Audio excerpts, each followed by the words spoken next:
Welcome, everyone. I am absolutely thrilled to guide you through this masterclass explainer. Think of this as your foundational toolkit right before you dive into your very first research project. We're going to tackle a concept today that will honestly, fundamentally change. Background isn't just fun personal trivia. It acts as an invisible lens that shapes every single decision you make in the field.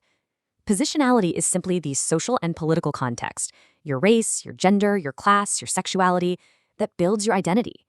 Because this invisible lens colors how you see the world, you have to practice what we call reflexivity. Reflexivity is essentially the habit of constantly checking yourself. It's examining your own social location and recognizing how your unique identity actually influences the relationships you're building and the data you're collecting. And Kiran Narayan illustrates this brilliantly. She points out that we don't just fit into neat little boxes. When you walk into a community, you are rarely just a 100% insider or a total outsider. It's way more fluid than that. You occupy shifting identifications. So depending on who you're talking to, your shared gender might instantly make you an insider. But maybe your differing socioeconomic class makes you an outsider a minute later. It's a dynamic you have to constantly navigate. Keep in mind, too, that power isn't always just a top-down thing. James Scott highlights that seemingly powerless groups maintain immense agency through everyday, subtle resistance. Just think about a familiar workplace situation. Say a manager rolls out a completely unfair, rigid policy. The employees might not stage a massive, loud walkout, right? But they might suddenly take way longer to finish tasks, literally foot dragging. Or they might nod along to the manager's face while totally ignoring the rule in practice. As a researcher, you need to be looking out for these informal power dynamics, not just the obvious ones. To really understand our ethical obligations today, we have to look back at how research was used in the past. Section 2, Historical Shadows in Research, Uncovering the Past. This quote from Edward Said is a stark reminder that the very act of gathering knowledge has a history of being weaponized. Syed's concept of Orientalism reveals how colonial powers didn't just conquer physical land, they conquered people academically. By creating these academic representations of colonized populations as the other or somehow inferior, researchers were effectively justifying and sustaining imperial domination. You have to know this history so you don't accidentally repeat it. And that historical shadow extends right down to the words we use. Ngugi Thiong'o argues for decolonizing the mind, pointing out that even the language you choose for your interviews can reproduce old power hierarchies. Think about it. If you force a participant to speak in the dominant colonial language instead of their native tongue, you are instantly shifting the power balance away from them. Now let's see how this builds when we start analyzing data from complex, marginalized populations. Section 3, Intersectionality and Marginalized Data, looking at the whole picture. You can really see how intersectionality works visually here.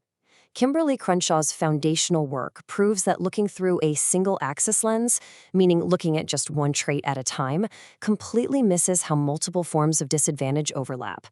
If you're researching discrimination and you only look at gender, or you only look at race, you are completely failing to capture the unique, compounded reality of someone who is, say, a woman of color. You absolutely must look at the whole picture when handling marginalized data.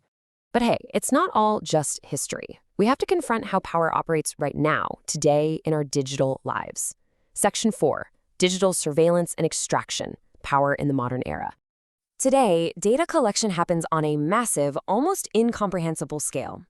Shoshana Zuboff's concept of surveillance capitalism explains how modern digital power structures literally treat human experience as raw material to be extracted for behavioral data. As a modern researcher, you have to be acutely aware of this. Ask yourself, are your digital data collection methods mimicking this extractive behavior? You have to make sure you aren't just mining communities for data the exact same way massive tech companies do. So, what's the solution? How do we conduct ethical inquiry that doesn't just extract data and repeat these toxic hierarchies? Section 5, Participatory Methods, Redistributing Power. Orlando Falls-Borda pioneered this incredible shift from traditional participant observation to something he called observant participation. This is the core of participatory action research, or PAR. The absolute beauty of PAR is that it actively redistributes power. It takes authority away from the academics sitting in the ivory tower and hands it directly back to the community. Your community members actually become your co-researchers. They help drive the questions, the methods, and the final outcomes. When you map traditional research directly against community-based participatory research, the differences are night and day. Traditional models keep the researcher totally in charge. They show up, extract the data, and leave to publish a paper. But community-based models share that authority. The research is designed collaboratively to serve the community's actual real-world priorities, which means the community directly benefits from the knowledge you produce together. All right, let's make this actionable and give you the concrete tools for your first big project.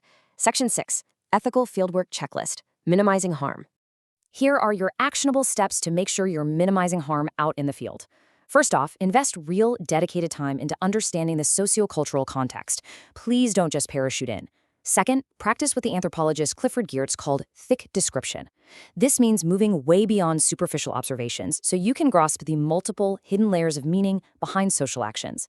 And third, be prepared to continuously navigate those shifting power dynamics we talked about earlier. I actually highly recommend grabbing a quick screenshot of this slide. Run through this reflection checklist before you even think about starting to gather data. Cultivate your reflexive awareness. Map out your own personal privileges. Identify intersecting identities, both yours and those of your participants. Evaluate your language choices to make sure you aren't reproducing colonial hierarchies. And finally, embrace feminist standpoint theory, which teaches us that marginalized groups often possess incredibly unique, valuable insights that dominant groups completely miss. I'm going to leave you to reflect on that one critical question. As you step into your first project, the choice is entirely yours. Are you going to be an extractor, or are you going to be a partner? Thank you so much for joining me for this masterclass explainer. If you found this helpful, please remember to subscribe to the channel for more content that will guide you through your academic journey. See you next time.